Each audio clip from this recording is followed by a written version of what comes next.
सबसे पहले यहाँ पे देखेंगे कह रहे टू और आया हुआ है दैट। सबसे पहले डायरेक्टली टू द पॉइंट बात करता हूँ मैं आपको। देखिए इंग्लिश लैंग्वेज में ऐसा कोई स्ट्रक्चर नहीं है कि टू के बाद दैट हो, ऐसा कोई स्ट्रक्चर नहीं है। स्ट्रक्चर होता है टू का, ठीक है ना। स्ट्रक्चर आपका होता है सो और दैट का, ये दो स्ट्रक्चर्स आपके होते हैं, ना कि ये वाला, ये स्ट्रक्चर होता ही नहीं है। लेकिन सेंटेंस में देखेंगे आपका टू और दैट आया हुआ है, मतलब सेंटेंस तो गलत है। सेंटेंस क्या है? गलत है। अब हम बात करते हैं कि कहां गलत है। अब एक कॉन्सेप्ट की बात करता हूं मैं आप लोगों से। कहने का मतलब मेरा ये है कि अगर मैं सो लगा दूं तो सो और दैट का स्ट्रक्चर होता है, ठीक है ना। और अगर मैं यहां पे टू लगा दूं तो टू और टू का स्ट्रक्चर मैच कर रहा है। तो ऐसा क्या करूं मैं?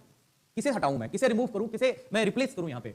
तो चलिए मैं डायरेक्ट टू द पॉइंट बात करता हूं, डायरेक्ट मजा आएगा। आज के बाद ये वाला कॉन्सेप्ट जो है ना बिल्कुल क्लियर आपका हो जाएगा। तो इस टू के ठीक बाद ना वर्ब की फर्स्ट फॉर्म का यूज किया जाता है। और अगर सो और दैट का स्ट्रक्चर है ना सेंटेंस में, तो इसके बाद हमें सब्जेक्ट चाहिए होता है। क्या चाहिए होता है? सब्जेक्ट। दैट आया हुआ है तो दैट के बाद देखो यहाँ पे सब्जेक्ट आया हुआ है, ठीक है ना। ये ट्रिक दे रहा हूं मैं आप लोगों को, ऐसे क्वेश्चंस में आपको कभी दिक्कत नहीं होगी एग्जाम्स में, ठीक है ना। तो यहाँ पे क्या है कि सो दैट के बाद सब्जेक्ट चाहिए, तो यहाँ पे दैट के बाद सब्जेक्ट है।